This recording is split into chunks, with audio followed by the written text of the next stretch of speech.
বাস করত। সারাদিন পিঁপড়েরা কঠিন পরিশ্রম করে দূরের চাষিদের জমি থেকে গমের শস্যদানা সংগ্রহ করে আনত। তারা খুব নিয়ম মেনে কাজ করত। প্রত্যেক দিন সকালে সূর্য ওঠার সাথে সাথে তারা মাঠে যেত আর মাথায় করে ভারী শস্য বয়ে নিয়ে আসতো।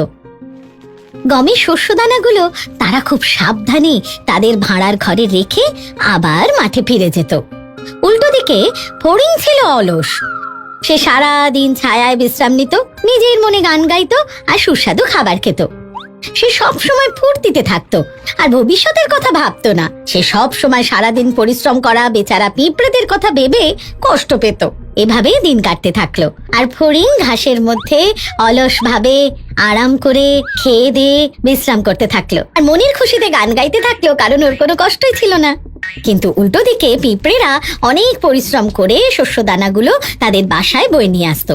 একদিন যখন পিঁপড়েরা শস্যদানা বইছিল, একটা পিঁপড়ে শস্যদানার ভার বইতে না পেরে পড়ে গেল। সে ক্লান্ত ছিল আর চোটও পেয়েছিল, কিন্তু ফড়িং সে পিঁপড়েকে সাহায্য না করে তার দিকে তাকিয়ে হাসলো। তখন পিঁপড়েটা বলল, শ্রীমান ফড়িং, তুমি দয়া করে এই শস্যদানাটা আমার বাসায় দিয়ে আসতে পারবে? তাহলে আমার সত্যিই খুব উপকার হবে। কিন্তু ফড়িং তার কথা না শুনে নিজের মনে গান গাইতে থাকলো। অনেক কসরত করে পিঁপড়েটা সেই শস্যদানাটা নিজেই তুলল। তোমরা এত কাজ কেন করছো পিঁপড়েরা? ফড়িংটা বলল, এসো বিশ্রাম করো, আমার গান শোনো। গ্রীষ্মকালের দিন, চারদিকে ঝলমলে রোদ্দুর, কাজ করে বেকার এত সময় নষ্ট করে কি লাভ? পিঁপড়ে ওর কথা না শুনে মাথা নিচু করে আরো তাড়াতাড়ি মাঠের দিকে যাওয়ার চেষ্টা করলো। এটা দেখে ফড়িং আরো জোরে হেসে উঠল। আরে বোকা পিঁপড়েরা! সে তাকে চিৎকার করে বলল, আরে এসো আমার সাথে নাচো, মজা করো, এত কাজ বাজ করে কি লাভ? আমি শীতের জন্য খাবার সঞ্চয় করছি, পিঁপড়ে বলল, আর আমি তোমাকেও সেটা করতে বলছি। শীতের জন্য ভেবে কি লাভ? ফড়িংটা বলল, আরে এখন তো খাবার অনেক আছে, আর শীতকালের খাবার জোগাড় করার জন্য অনেক সময় আছে। কিন্তু পিঁপড়ে জানতো তার কি করা উচিত, তাই সে আবার নিজের কাজ করতে চলে গেল। আর ফড়িং তৃণভূমিতে লাফিয়ে লাফিয়ে মনের খুশিতে গাইতে আর নাচতে থাকলো। এটা আগামী অনেক দিন চলল। শীতের জন্য প্রস্তুত হওয়ার পরিবর্তে ফড়িং নিজের অবসর সময় নাচতে, গাইতে আর খেলতে পছন্দ করত। সে বুঝতে পারেনি যে এই সুন্দর গ্রীষ্মকাল সারা জীবন থাকবে না, আর কিছুদিনের মধ্যেই বর্ষা আর শীতকাল আসবে। গ্রীষ্মকাল পেরিয়ে শরৎকাল এলো, আর শরৎকাল পেরিয়ে শীতকাল এলো। সূর্য প্রায় দেখাই যেত না, আর দিন ছোট হতে থাকলো, আর রাত অনেক বড় হতে শুরু করলো। ভয়ঙ্কর ঠান্ডা পড়লো আর তুষারপাত শুরু হলো। ফড়িংটা ঠান্ডা হাওয়ায় কাঁপতে থাকলো। সে শুকনো পাতা দিয়ে নিজেকে ঢাকা দেওয়ার চেষ্টা করলো, কিন্তু তীব্র হাওয়ায় সেগুলো উড়ে চলে গেল। তার খিদে পেল, সে কোনো খাবার খুঁজে পেল না। সে বুঝতে পারলো সে কিছু না খেলে খুব তাড়াতাড়ি মরে যাবে। সে দুর্বল হয়ে পড়ল, আর সে বুঝতে পারলো যে পিঁপড়েই ঠিক কথা বলেছিল, তার প্রস্তুত হওয়া উচিত ছিল। ফড়িংয়ের আর গান গাওয়ার শক্তি ছিল না। সে দুর্বল আর ক্ষুধার্ত ছিল।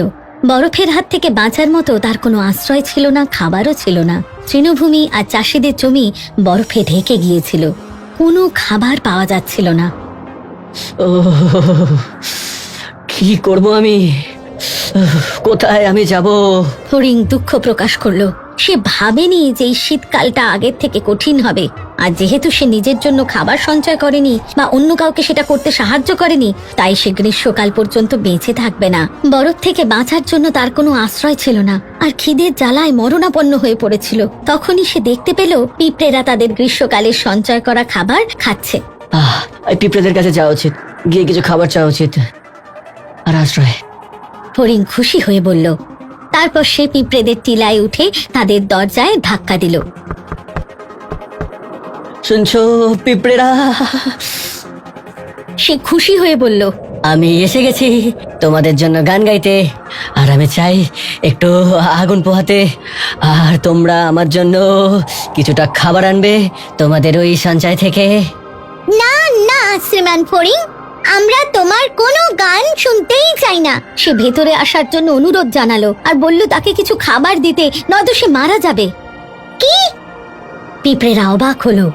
তুমি শীতের জন্য কিচ্ছু সঞ্চয় করনি? তাহলে তুমি সারা গ্রীষ্মকালে কি করছো? আমার আমার আমার কাছে কোনো সময় ছিল না খাবার জোগাড় করার জন্যে। ফড়িং অনুতাপ করলো। আমি তো গান গাইতেই খুব ব্যস্ত ছিলাম। যতক্ষণে বুঝেছি ততক্ষণে গ্রীষ্ম চলে গেছে।